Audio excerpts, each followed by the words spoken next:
let's go back to the 50s. In the 50s, black and white video was 30 frames a second. So they made 30 frame time code. In comes color. Color video. Well, color video, it takes room in that vertical interval to put the color information. So consequently now it's no longer 30 frames in a second, it's 29.97 frames in a second. Now, we got a problem. It's not going to lock. Because the color video is 29.97, the time code is 30. So the numbers aren't going to match. All right, so what they did was they came up with, if we take and drop 2 frames every minute, it'll catch up. So it'll go at 29.97, and then we drop 2 frames from the 30 time code, and it'll be 29. At the end of the minute, they'll be lined up again. So this worked great, except all of the commercials and the jingles were only 30 and 60 seconds, so they never were synchronous. That's when you'd start to see the lips move and the different words come out, because the synchronization was lost between the audio track and the video track. Okay? Oh, what are we going to do? Well, okay, we have to make 29.97 time code. All right, so they create 29.97 time code so that now there's 29.97 frames a second and all the numbers match up.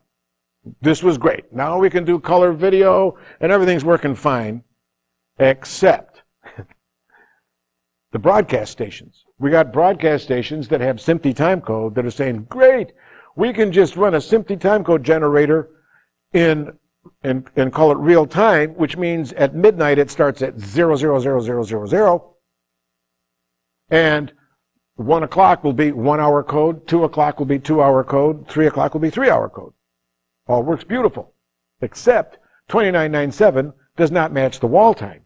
So now what would happen is coming up on the hour, the time code, because it's at 29.97, would cut off the end of the commercial, and the advertiser didn't have to pay for the commercial. So they create 29.97 drop, 2 frames every minute. Now it matches wall time. So they have 30, 29.97, and 29.97 drop. That's 3 kinds of time code. And if you get a project and you do all of your work in 29.97, and for some reason your system was able to synchronize at 29.97, but really the code was 30, you are out of luck. Because when you pass that on to the next people in the chain of work, they put it in their machine and they realize it's this, and if you did it at that, they don't touch. Hot potato, send it back where it came until they fix it. Because we don't do any work until it's the right time code. So that means that you now have to do all the work over again on your dime.